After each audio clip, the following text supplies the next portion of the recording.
अगर आप भी इन दिसंबर और जनवरी फरवरी में कंसीव करना चाहते हो, गर्भधारण करना चाहते हो, तो आपको कौन-कौन से चीज़ें ऐसे हैं जो कि करने चाहिए और कौन-कौन से ऐसे चीज़ें हैं जो कि बिल्कुल भी नहीं करने चाहिए, हम डिटेल में जानेंगे। हेलो फैमिली, आपका हमारे यूट्यूब चैनल में बहुत-बहुत स्वागत है। सबसे पहले फ्रेंड्स बात करते हैं कि क्या दिसंबर, जनवरी यानी कि इन सर्दियों में कंसीव करना आसान हो जाता है या फिर डिफ़िकल्ट हो जाता है?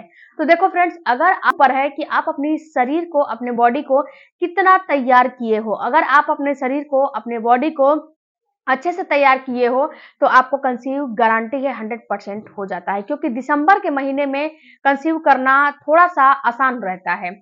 दूसरी बात फ्रेंड्स कि दिसंबर के महीने में सारी चीज़ें मिलती हैं, सारी चीज़ें अवेलेबल होती हैं। अगर आप चाहोगे तो अपने शरीर को अच्छे ढंग से, अच्छे से तैयार करके और कंसीव कर सकते हो।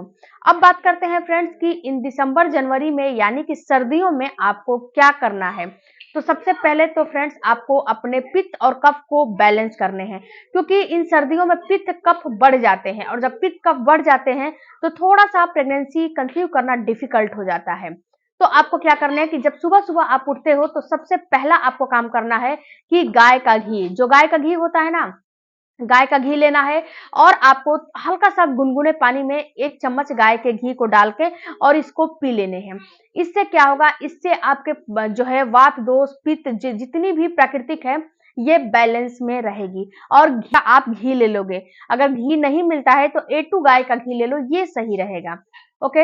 अब दूसरा काम करना है फ्रेंड्स, आपको लेना है अश्वगंधा। अश्वगंधा सुबह-सुबह लेना है, लेके और आपको क्या करने हैं कि 1 चम्मच जो है, छोटी वाली चम्मच होती है ना, उस चम्मच से 1 चम्मच अश्वगंधा पाउडर दूध में, हल्का-सा गुनगुना दूध होने चाहिए, उसमें डाल के आपको इसको पी लेने हैं। ये आपके फ्रेंड्स, ये अश्वगंधा चूर्ण 3 ग्राम के मात्रा में आपको लेना है। आप जो है 1 चम्मच, जो छोटी वाली चम्मच होती है ना, उससे 1 चम्मच ले लोगे तो ये 3 ग्राम लगभग आपका हो जाएगा। उसको 1 कप दूध के साथ आपको लेना है। उसके बाद गंधा का पाउडर जरूर लेना है। अब फ्रेंड्स, मैं यहाँ पे एक आयुर्वेदिक आपको लड्डू बता रही हूँ। ये लड्डू आपको आज ही बना के रख लेने हैं, क्योंकि ये वीडियो थोड़ा-सा बनाने में मुझे लेट हो गया था। अब ये लड्डू आपको बनाने कैसे हैं? आपको लेने हैं friends dry fruits. Dry fruits में आपको जितना भी आपके पास अवेलेबल हो ड्राई फ्रूट्स, उतना आप ले लीजिए। बादाम हो गया, उसके बाद किशमिश हो गया, अंजीर हो गया, काजू हो गया, अखरोट हो गया, उसके साथ-साथ आपको पिस्ता हो गया, मखाना हो गया, जो भी आपको ड्राई फ्रूट्स अच्छे लगते हैं, उसको जो है रोस्ट करके कर लीजिए। रोस्ट करने के बाद उसको हल्का दरदरा पीस लीजिए या फिर कट कर लीजिए, जो भी आपकी इच्छा है आप कर लीजिए। उसके बाद आपको लेना है चंद्रसूर बीज। ये चंद्रसूर बीज आपको पंसारी की दुकान पे मिल जाएगा, या फिर जो भी मैं यहाँ पे बता रही हूँ, इस वीडियो में मैं लिंक लगा दूँगी, वहाँ से आप खरीद सकते हो। फेसबुक पे देख रहे हो तो आपको कमेंट बॉक्स में लिंक मिल जाएगा। तो चंद्रसूर बीज आपको लेने हैं। अब ये बीज को आपको क्या करने हैं, ये बीज को थोड़ी देर के लिए 4 से 5 मिनट के लिए पानी में डाल देने हैं। पानी में डालने के बाद ना ये कुछ लिबलिबा जैसा हो जाएगा, तो इसको क्या करने हैं, छान लेने हैं। शुंठी पाउडर, एक शुंठी पाउडर आता है, उसको लेने हैं। अब क्या करने हैं फ्रेंड्स कि आपको गुड़ की चाशनी बनानी है। जो गुड़ आते हैं ना, गुड़ की चाशनी बनाने हैं।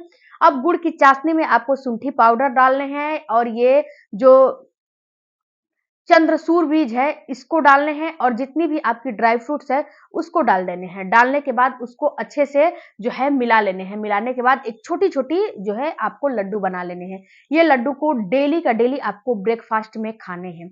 ये बहुत ज़्यादा फ़ायदा करेगा। ये लड्डू बहुत ही ज़्यादा फ़ायदा करता है फ्रेंड्स। ये लड्डू शायद आपने कहीं सुना भी नहीं होगा, क्योंकि ये आयुर्वेदिक चीज़ें होती हैं।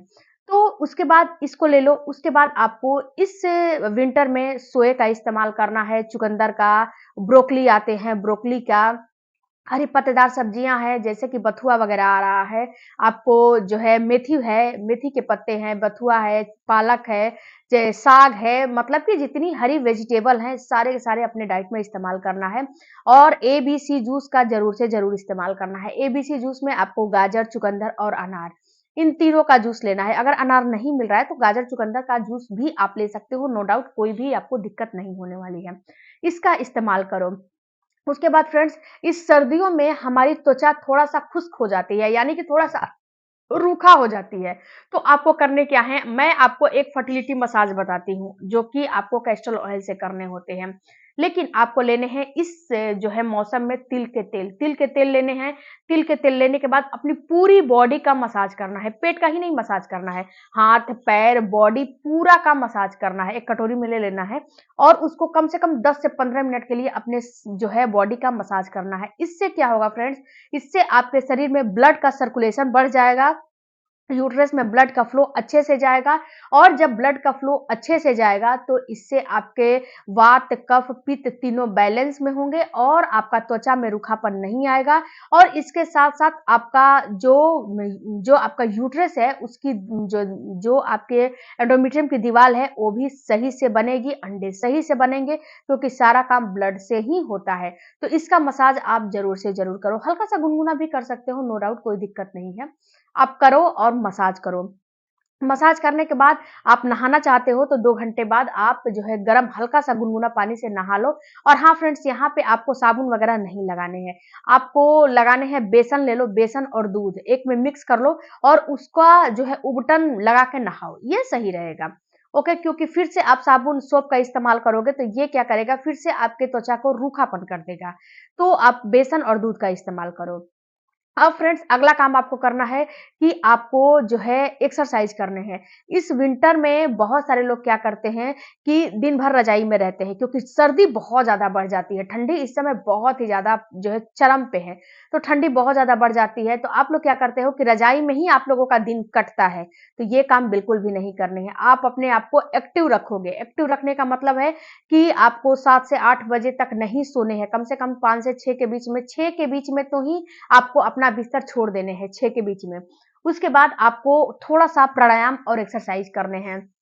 आप मलासन करो, विपरीत करणी आसन करो, इसके साथ-साथ अनुलोम-विलोम करो, बटरफ्लाई करो, उसके बाद भुजंग आसन करो, उसके बाद फ्रेंड्स जो है आप थोड़ा-सा वॉकिंग करो, कहीं जाने की जगह नहीं है तो अपने घर में ही थोड़ा-सा टहल लो, थोड़ा-सा सूर्य नमस्कार करो, इससे आपके बॉडी एनर्जेटिक होती है और आपकी बॉडी में बहुत ही अच्छा-सा ब्लड का सर्कुलेशन होता है। उसके बाद आपको मैं यहाँ पे एक चीज़ बता रही हूँ फ्रेंड्स कि आपको कभी भी सर्दियों में ठंडा खाना नहीं खाने चाहिए। फ्रिज का खाना निकाल के नहीं खाने चाहिए। बासी होते हैं खाने उसको नहीं खाने चाहिए। ये आपको नुकसान करते हैं। आपको जब आप खाना बनाते हो, जब खाना हो तभी बनाओ ना, बना के रखने से क्या फ़ायदा? ना है अशोक, लोद्रा और शतावरी, इन तीनों का पाउडर आपको 3-3 ग्राम लेने हैं। अब ये तीनों का पाउडर 3-3 ग्राम लोगे तो 9 ग्राम हो जाएगा। अब आपको क्या करने हैं कि एक दिन में 2 बार इसका इस्तेमाल करना है, यानी कि जो आपको 9 ग्राम ये तीनों को मतलब कि मिक्स कर लो, 1 चम्मच में ये तीनों का पाउडर ले लो। ऐसे एक बड़ा-सा चम्मच ले लो, मतलब जो इतना बड़ा होता है चम्मच, वो वाला ले लो और इसमें आधा-आधा तीनों का पाउडर ले लो और इसमें आपको 2 बार आपको इसको लेना है, सुबह और शाम। इसका इस्तेमाल करो। आपको फिर से मैं बता दे रही हूँ, शतावरी, अशोक और लोद्रा, ये तीनों का पाउडर आपको लेना है। ये फ्रेंड्स आपके प्रोजेस्टेरॉन, एस्ट्रोजन को बूस्ट करने का काम करेगा, आपके इम्प्लांटेशन को सक्सेस करने का काम करेगा, ओवुलेशन को सक्सेस करने का काम करेगा। फ्रेंड्स ये सारे काम अगर आप करते हो तो आपको इस जनवरी, फरवरी और मार्च तीनों महीने में गारंटी है गर्भ रुक जाएगा। अगर आप अपने शरीर को एक्टिव नहीं रखते हो तो फिर से आपको 3 से 4 महीना पीछे जो है आप फिर से 3 से 4 महीना पीछे चले जाओगे, क्योंकि इस विंटर में बहुत ही जो बॉडी है बहुत ही ज़्यादा वो हो जाती है, लिथार्जी हो जाती है और उसको एक्टिव रखना आपका काम है। और दूसरी बात फ्रेंड्स कि थोड़ा-सा स्ट्रेस फ्री रहो और थोड़ा-सा एक्सरसाइज करते रहो और एक काम और करना है कि शाम का जो खाना होता है, जो डिनर होता है, वो 7 बजे से पहले कर लो या 7 से 8 के बीच में कर लो। 8 बजे के बाद तो आपको करना ही नहीं चाहिए। ओके? और एक टाइम आप जो है बना लो, यानी कि सुबह का खाना कब खाना है, दोपहर का खाना कब खाना है और शाम का खाना कब खाना है। शाम का खाना 8 बजे से पहले ही आपको खा लेना है। तो ये सारे काम करो, आपको 2 से 3 महीने में गारंटी है गर्भ रुक जाएगा। दूसरी बात फ्रेंड्स कि आप बहुत सारे काम कर रहे हो लेकिन फिर भी गर्भ नहीं रुक रहा है और ट्राई करते-करते 6 से साल भर आपका बीत चुका है, तो एक बार डॉक्टर से कंसल्ट करके और सबसे पहले तो आप अपना फॉलिकल कराओ, ओवुलेशन टेस्ट कराओ, ओवुलेशन हो रहे हैं कि नहीं हो रहे हैं, फॉलिकल कराओ, एंडोमेट्रियम की दीवार का चेकअप कराओ कि इनमें कोई दिक्कत और प्रॉब्लम तो नहीं हो रही है ना, जिससे कि आपका गर्भ नहीं रुक रहा है। ये सारे काम करोगे तो आपको गर्भ ज़रूर से ज़रूर रुक जाएगा। ओके? वीडियो अच्छा लगे चैनल को सपोर्ट कीजिएगा। मिलते हैं अगले